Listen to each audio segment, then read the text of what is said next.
Ito ang mga ingredients na ating gagamitin sa paggawa ng turbo-roasted lechon kawali. Garlic, Himalayan salt, pamintang buo, laurel leaf or bay leaf, tanglad, at ang ating pork. Prepare na natin ating mga ingredients. Simulan natin sa pagkalas ng ating bawang. Isang bulb na bawang kasi ang gagamitin natin dito.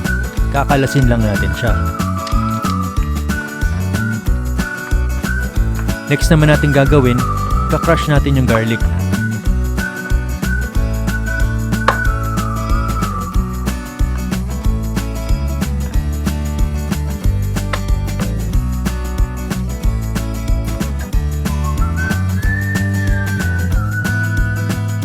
Then set aside lang natin siya.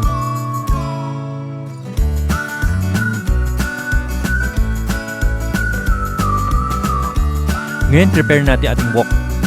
Then, ilagay na natin yung ating pork. Pwede tayong gumamit ng kaldero sa pagbo-boil ng ating pork. Next, lagyan na natin ng 1 liter na tubig. Then, mag-add na tayo ng Himalayan salt. Okay lang kahit di fully submerged yung ating pork dun sa ating tubig. Kasi ang purpose lang naman ito ay para mapalambot natin yung laman part or yung meat part ng ating pork. Then, i-add na natin yung whole peppercorn o yung pamintang buo.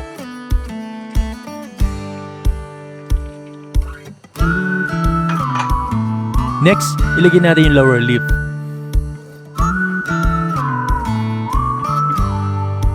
Then, yung ating pinitpit na bawang kanina.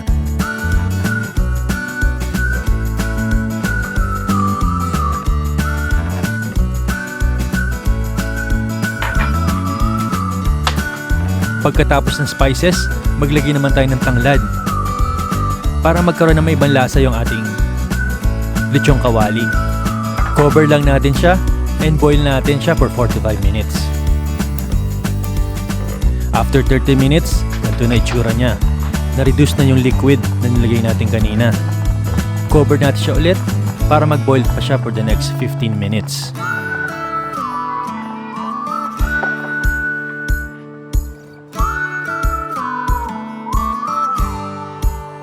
After 45 minutes, ito na siya. Malambot na yung ating pork. Then, patayin na natin yung ating stove.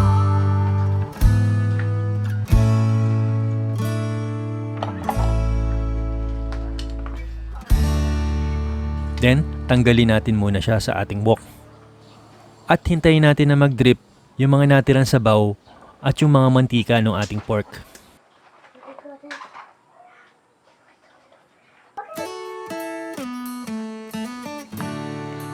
After that, poke natin yung ating lechon kawali using a fork para mas crunchy siya later pag nilagay na natin siya sa turbo broiler.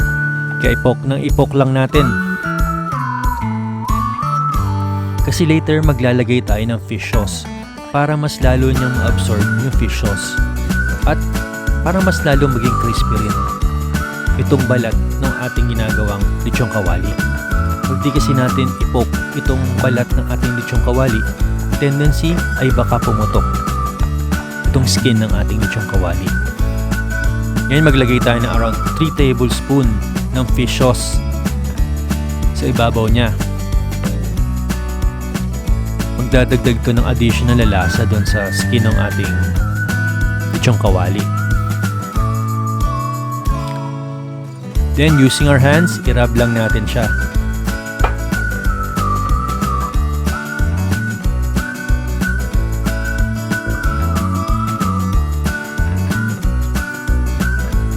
Continuously i-rub lang natin. Then i-prepare na natin yung ating turbo broiler. Ilagay na natin yung pork.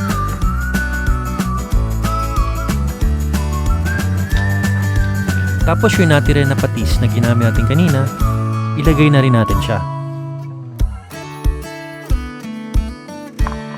Then, let's put the cover.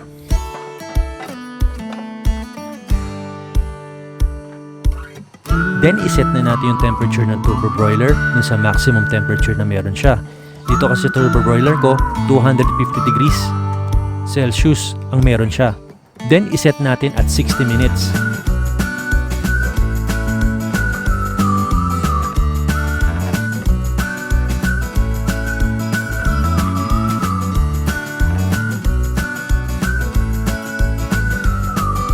Mapapansin natin, nagdi-drip yung mantika galing doon sa ating pork.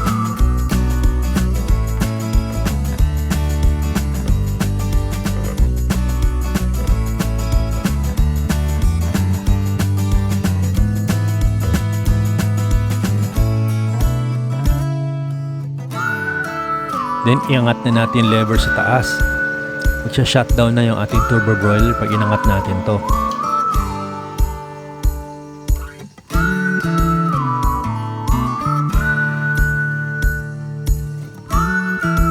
Yan, ready na yung ating Lechon Kawali. Nag-drip na yung excess na mantika galing doon sa ating pork. Then, tanggalin na natin siya doon sa ating turbo broiler. Sa mga gustong magluto ng Lechon Kawali pero takot sa traditional na way ng pagluluto nito, like pagpiprito sa mantika, itong easiest way na paggawa niya. Iwas tilamsik sa mantika.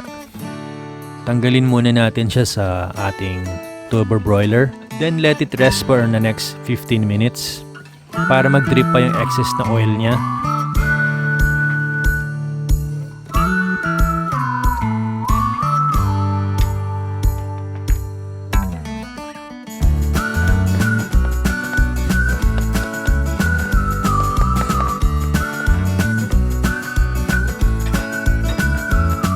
Lagyan lang natin ng notch yung part na may bones para matanggal natin.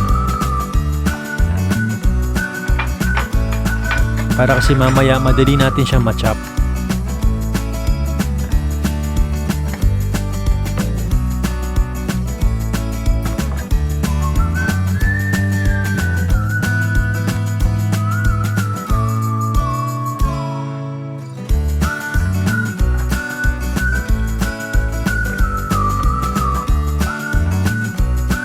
Kung natatakot kayong maggawa ng traditional Lechon Kawali using frying method, itong easiest way sa paggawa niya.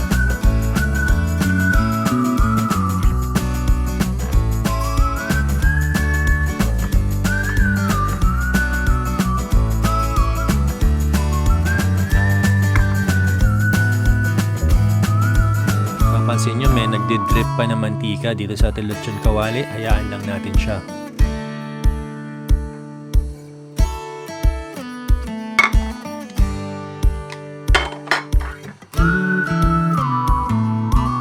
After 15 minutes of resting ng ating Lechon Kawali, which is pag chin up natin, hahawakan natin siya ay mainit.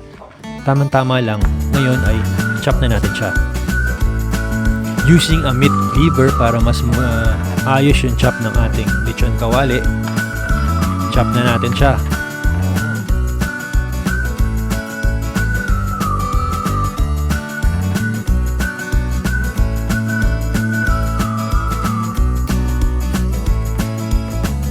Ngayon subukan natin kung gaano ka-crunchy yung ating ginawang turbo roasted Lechon Kawali. Nadidinig nyo ba?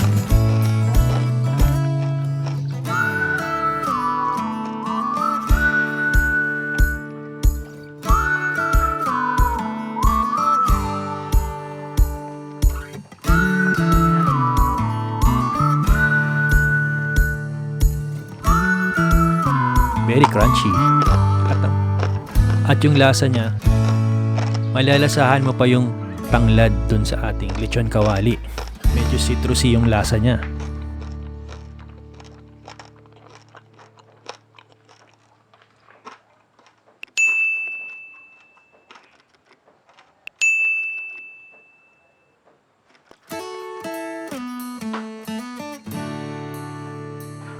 Habang piniprepare natin for serving ang ating turbo roasted Lechon Kawali, huwag pong kalimutang mag-subscribe sa aking channel at huwag kalimutan i-click yung notification bell para updated ka sa latest uploads.